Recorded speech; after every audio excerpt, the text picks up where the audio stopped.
Just sit right there in the birthday chair and I'll wish you a happy birthday.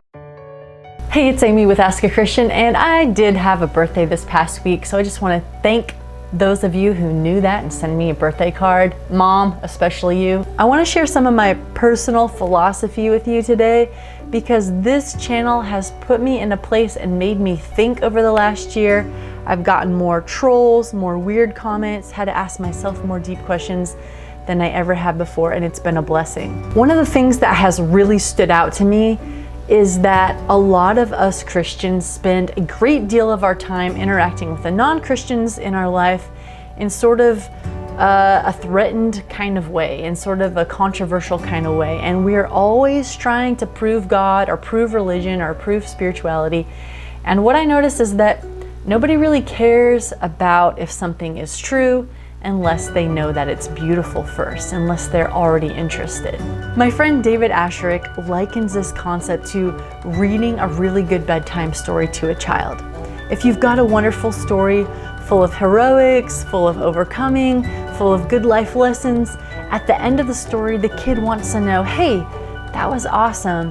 Is this story true? Can I believe this? But if the story's pretty terrible, nobody's asking if it's true, nobody even cares. They don't want to hear the story again. So here's a word to the wise Christian, right? Before we go trying to prove that the Bible is historical or that creation is plausible or that God actually exists, let's stop and think. Has this person been shown that any of these things are actually beautiful, that any of these things are actually attractive? If not, we're fighting a terrible battle in which our friends, our family members don't actually want it to be true. I think we have to start by asking ourselves these hard questions too. Like, do we just want this to be true because we want to be right? That's a pretty awful place to be coming from. And I think that's the feeling that a lot of our non-Christian friends get when we start talking about this stuff, that we're just trying to prove ourselves right. Instead, why do you want there to be a God? Why are you invested in the concept of God? Because I will be frank with you, a lot of Christians I know only want there to be God for a couple of reasons. Number one, they're interested in heaven or a cosmic paradise. And number two, they're trying to avoid hell or eternal punishment.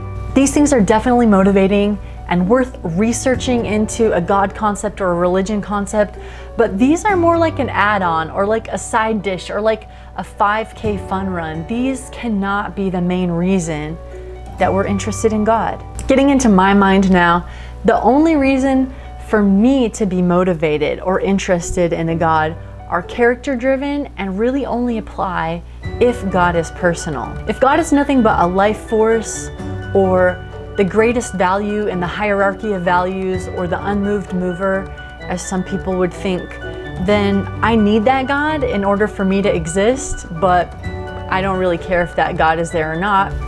The only things that make me interested in a God, the only things that make me want to know a God or to be with a God are the same things that I'm looking for when I want to know or be with a person. If there could be a concept of God that was personal and that just by being with that personal God, I could have access to divine power and knowledge, if that God helped me produce more love somehow in my life, more other-centeredness, and help me to act out my best life despite tough situations, then I would absolutely be interested in that concept of God.